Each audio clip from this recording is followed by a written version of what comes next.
আসসালামু আলাইকুম বন্ধুরা, আমি এখন রান্না করব কই মাছ। দেখুন, চুলায় কড়াই বসাইছি, কড়াইতে তেল গরম হইতেছি, তেল গরম হয়ে গেছে। এখন আমি মাছগুলি দিয়ে দেবো। কই মাছগুলো আমি একটু ভেজে নিব।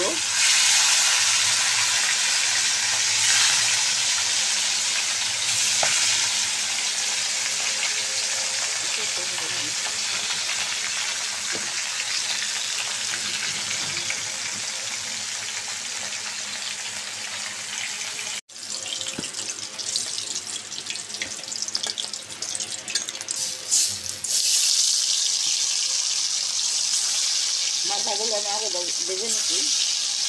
এখন মাছগুলি ভেজে নেবো। বন্ধুরা, কইগুলি বেশি বড়, এই জন্য বেশি বেশি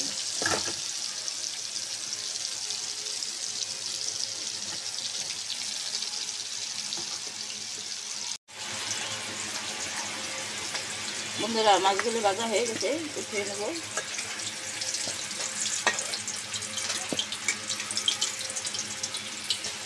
মাছ আমি বেগুন দিয়ে রান্না করবো। এখন আমি বেগুনগুলি সুন্দর করে ভেজে নেব।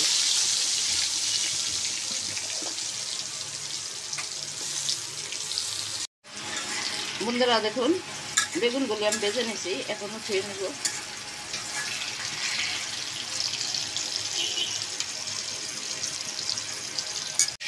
বন্ধুরা, একই তেলে আমি তরকারিটা রান্না করে নিয়ে নেব।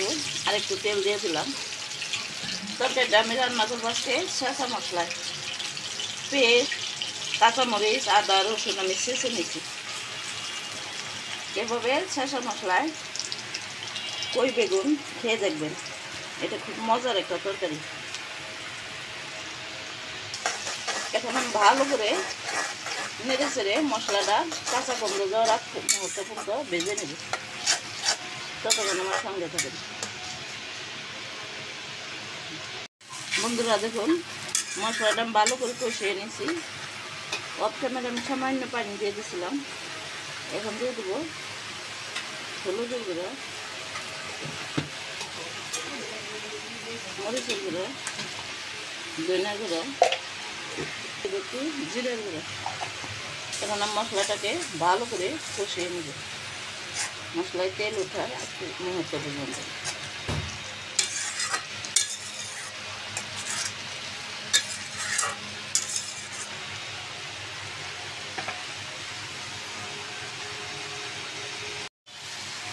বন্ধুরা, মশলায় তেল উঠে গেছে, আমি সামান্য পানি অ্যাড করে দেবো। আমি তরকারি এত ঝোল রাখবো না, মাখা মাখা করে রান্না করবো। স্বাদ মতো লবণ দিয়ে দেবো। পানি ফুটে উঠলে আমি বেগুন মাছ একত্রে অ্যাড করে দেবো।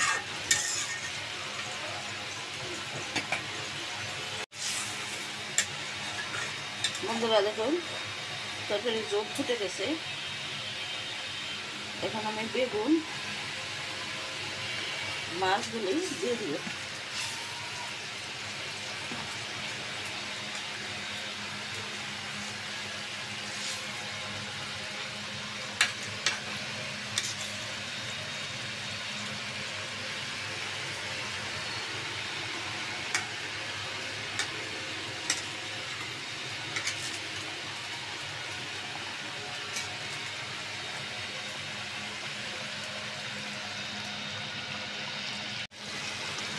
বন্ধুরা দেখুন, আমার রান্না প্রায় শেষ। আমার বেগুন কই যদি আপনাদের কাছে ভালো লেগে থাকে শেষা মশলা, আমার ইউটিউব চ্যানেলকে সাবস্ক্রাইব করবেন, লাইক দেবেন, শেয়ার করবেন, লাইক দিবেন, কমেন্ট করবেন আর সাবস্ক্রাইব করবেন। প্লিজ বন্ধুরা, যারা আমার ভিডিও দেখেন এখনও সাবস্ক্রাইব করে নাই, সাবস্ক্রাইব করে আমার বন্ধু হয়ে যান। আমি একটু ভাজা জিরে গুঁড়ো দিয়ে দিলাম। আর ফেসবুক চ্যানেল যারা দেখেন, লাইক দিবেন, কমেন্ট করবেন, বেশি বেশি করে শেয়ার করবেন। এখন আমি নামিয়ে পরিবেশন করব।